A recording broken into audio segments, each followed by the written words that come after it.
Good morning friends, welcome to all of you on my YouTube channel English Journey. Friends, today we are doing practice set number 93. So let's start. The very first question is, after the death of Henry VII, his son Edward VI became the king as he was only A 9 years, B 6 years, C 10 years and D 12 years. तो जब ये Henry seventh का death हुआ था तो उसके बेटे जो एडवर्ड सिक्स था उसका उम्र जो था वो आपका 9 इयर्स था. He was 9 years old.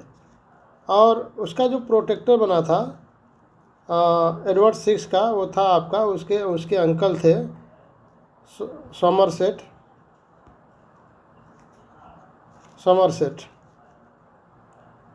और ये आपका जो एडवर्ड सिक्स थे इनका जो बर्थ है 1537 में होता है और अर्ली एज में ही उनका डेथ आपका 1547 में होता है. Question number second, who became the first women to rule England as queen? A Elizabeth first, B queen Mary, C queen Victoria and D Elizabeth second. तो इंग्लैंड की फर्स्ट क्वीन कौन थी? तो वो थी क्वीन मैरी और ये आपकी थी 1553 से लेकर 1558 तक. और इनको जो है ब्लडी क्वीन के नाम से भी जाना जाता है. ब्लडी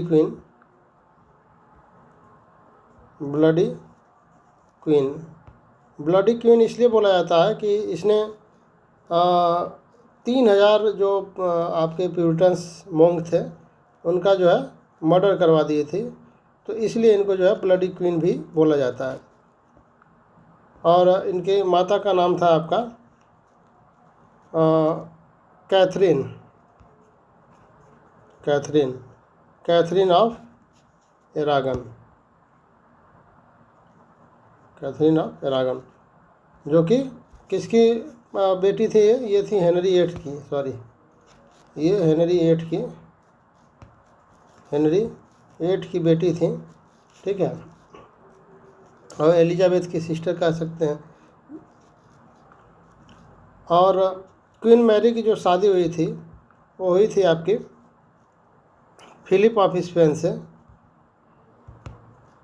फिलिप ऑफ स्पेन यानी कि स्पेन के राजा से, किंग फिलिप. और शादी हुआ था इनका 1554 में. Question number 3, which period of renaissance is called the youth of the renaissance? जो रेनेसां है, रेनेसां के किस पार्ट को, किस पीरियड को the youth of the renaissance बोलते हैं? Option A 1500 to 1579, B 1589 to 1602 and C 1603 to 1625 and D 1625 to 1660. तो ये जो आपका एलिजाबेथ वो रेनेसां का जो यूथ है रेनेसां में, तो वो पीरियड जो है आपका वो 1500 से लेकर 1579 है. और जो आपका रेनेसां है वो स्टार्ट होता है आपका 1500 से लेकर के 1660 तक के जो ड्यूरेशन है, जो टाइम है वो रेनेसां का है. इसको 4 भागों में बांटा गया है. रेनेसां को 4 भागों में बांटा गया. पहला आपका जो है यूथ ऑफ द रेनेसां है. दूसरा आपका मैनहुड है, मैनहुड ऑफ रेनेसां. ये जो है आपका 1579 से लेकर के 1602 तक है. इसको आप जो है एलिजाबेथन पीरियड भी बोलते हैं. और जो आपका the youth of the renaissance है इसको आप पीरियड ऑफ प्रिपरेशन बोलते हैं. और जो थर्ड पीरियड आपका है वो है आपका जैकोबियन पीरियड, या इसको मिडिल एज ऑफ रेनेसां बोलते हैं. और ये है आपका 1603 से लेकर के 1625। और जो सबसे लास्ट है, फोर्थ है आपका कैरोलिन पीरियड, जिसे कि the old age of renaissance बोलते हैं, और ये आपका है 1625 से लेकर के 1660 तक। Question number 4, who is called the true child of Renaissance among the university. University wits है यहाँ पे, university wits. A Marlowe, B Greene, C Lodge and D Nash. तो ये हैं आपके Christopher Marlowe. Question number 5, the first English tragedy is Ferrex and Porrex, और as it is usually called. A Locrine, B Beline, C misfortune and D Gorboduc. So it's a very easy question, you know everyone. Correct answer will be option number D, Garboduck. Question number 6, who said Sutton is hero of Paradise Lost? A. William Blake, C. Lamartine, D. Dr. Johnson and D. Ben Jonson. Correct answer will be option number A. William Blake. Question number 7, which critics referred Shakespeare's comedies to his tragedies? Option number A, Dryden, B. Edison, C. Dr. Johnson and D. Pope. कौन से ऐसे आपके critics हैं जो Shakespeare के जो tragedies हैं उनसे ज़्यादा इम्पोर्टेंस उनके कॉमेडीज़ को देते हैं, प्रिफर करते हैं? तो वो हैं आपके doctor Johnson. Question number 8, which of the following statements about Greek tragedies is true? A. They were not popular with ancient Greek audience, B. They are usually set in the past, and C. they were almost never set in the past, D. they were often done in honor of the Greek god Zeus. Correct answer will be option number B. they were usually set in the past.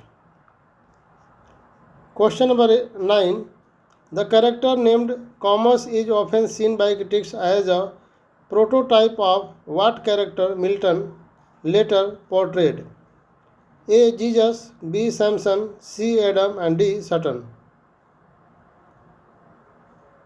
Correct answer is option number D. Sutton. Question number 10, the character of Falstaff is important in which play by Shakespeare? A. Titus Andronicus, B. Henry IV part 1st, C. Henry IV part 2nd, D. all of above. तो जो आपका character है फालिस्टाफ का, वो आपका Titus Andronicus में नहीं है, और आपका हेनरी फोर्थ पार्ट 1 में है, हेनरी फोर्थ पार्ट 2 में है। तो इसमें जो आपका करेक्ट आंसर होना चाहिए था बी और सी होना चाहिए था, इसमें ऑप्शन गलत है। इसमें आपका ऑप्शन डी में होना चाहिए B and C both. Next question, question number 11, The 1805 text of Prelude is edited by A. Coleridge, B. Helen Derbyshire, C. Ernest D. Salincott and D. Keats.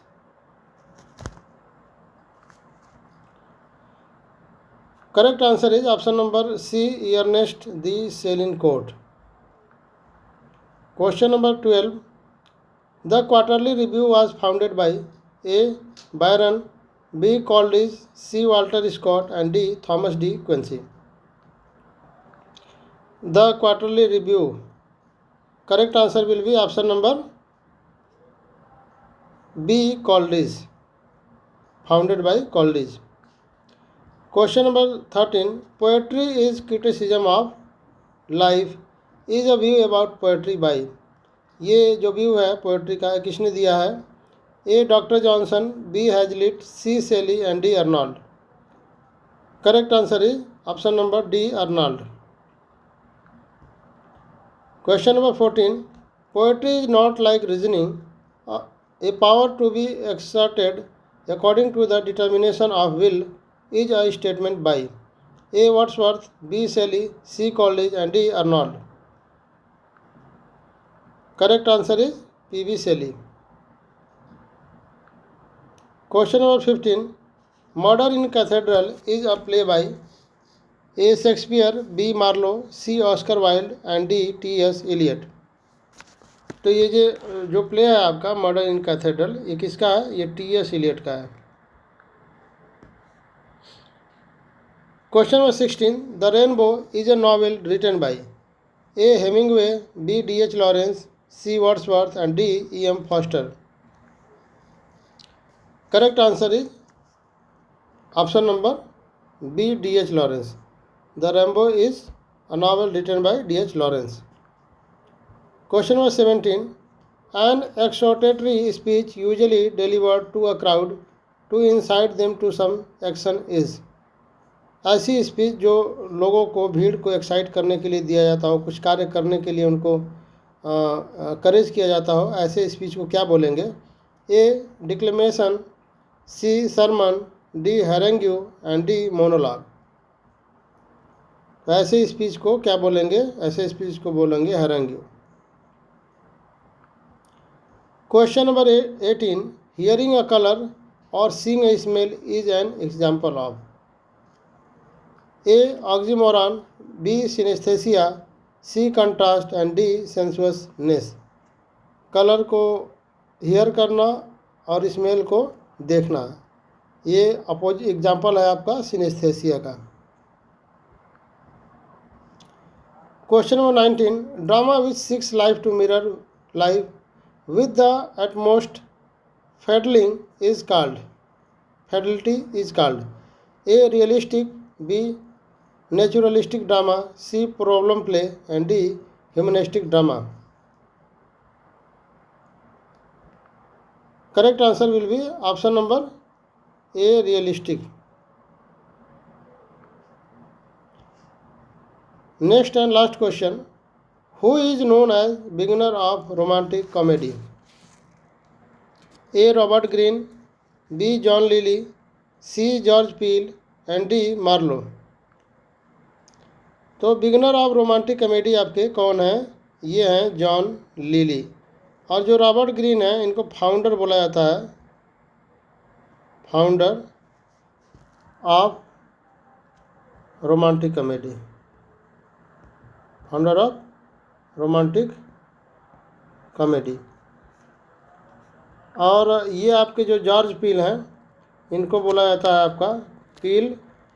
इन्होंने क्या किया था? ये मिक्स किया था, मिक्स्ड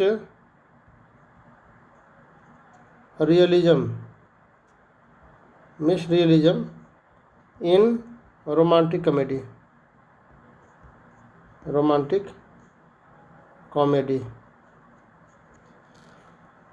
तो ये रहा आपका क्वेश्चन नंबर 20 का करेक्ट आंसर, आपका जॉन लीली। तो ये प्रैक्टिस सेट फिनिश हुआ। मिलते हैं नेक्स्ट प्रैक्टिस सेट में। Thanks to all of you for watching my videos.